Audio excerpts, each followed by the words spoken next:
Welcome back. You're tuned into the South African Morning.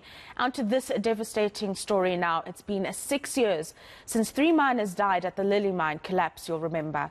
The bodies of Pretty Nkambule, Solomon, Nyirenda and Yvonne Mnisi have still not been retrieved. Their families say they still have not gotten any closure. The National Union of Mineworkers is calling on government, business and religious bodies to raise funds to bring these bodies back to the surface. The union's deputy president, Phillip Vilakazi, joins us now to discuss this further. A very, very important call that you're making to various stakeholders, Phillip, but I need to engage you on the fact that it's now been years that these families have not received closure. And I find it very disturbing that we've seen very little interaction or engagement from stakeholders like government on this particular matter. Thank you very much, Rofiwa and viewers at home. Families of the 3 victims of the collapse in 2016, 5 February. You see, maybe to clarify this issue, let us first continue to send a message of condolences to the families and colleagues. We tried in many ways to persuade, to start with the company, because the understanding I'm having as a mine worker, safety of the employees is the sole responsibility of the employer. And therefore, the bosses of Lily Mine, without us beating around the bush, are the first respondent in terms of making sure that they retrieve the bones. Because from where I'm sitting, 6 years, people being underground in a container is neither here nor there to talk about bodies. We tried to engage. What is more disturbing, like the president has said in the other interviews, we noticed that if we can play in the political gallery, call people names, we will be misleading the public. Reality is that there are politics in this space which are really worrisome, because there are people who want to retrieve the container. It's a matter of muscles. But we are saying, Lily Mine bosses, the understanding we're having is that each and every company has got an insurance.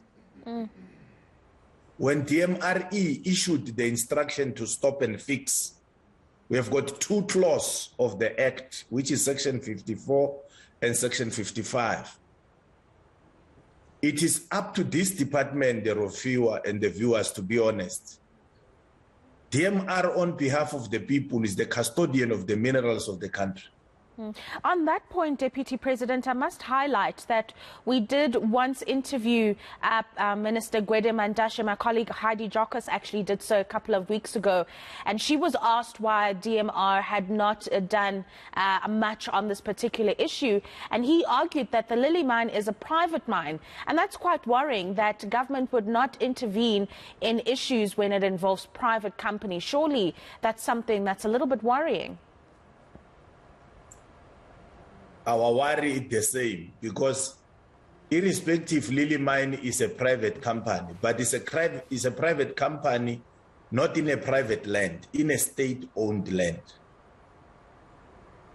The law is very clear. The license of mining in South Africa is issued by the Department of Minerals and Energy.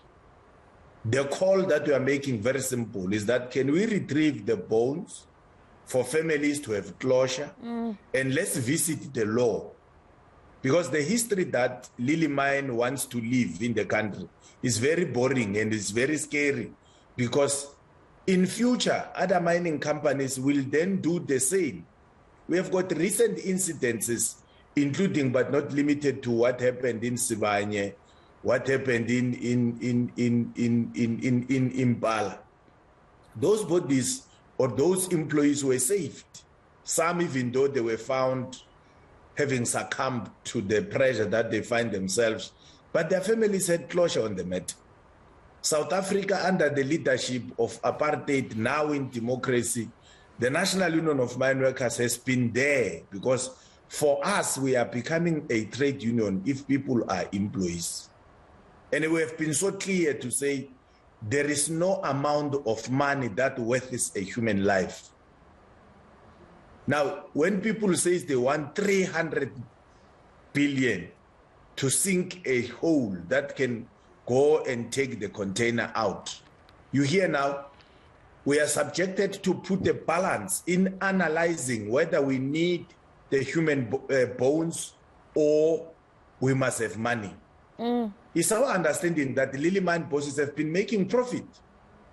Why can't their profit be used now to retrieve the bones? Because I'm subject to correction. Deputy President, you are asking that question to Lily Mine in terms of why can't they retrieve the bodies, and at the same time you're calling on religious organizations, various civil society organizations to help contribute to the bringing up of those remains of those 3 fallen miners. Talk us through this particular call of action and how exactly you plan on making it work, and why it had to come about that you chose this route as opposed to continuing to knock on Lily Mine's doors.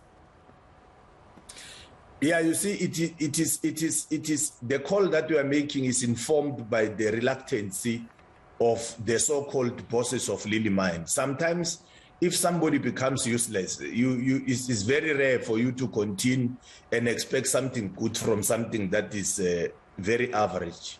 That mine, since the incident, they stopped operation. Remember, as a trade union, there were some politics that I'm not going to indulge on them because the space is contested.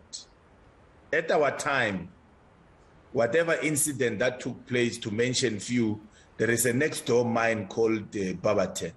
Yes. We normally push employers to a point where they come to the party. Ever since this introduction of a mine being operated or under operation of 2 bodies, it becomes a challenge. We are calling for the community, religious, business, and anybody else as a Samaritans, because it's now full 6 years this thing has happened.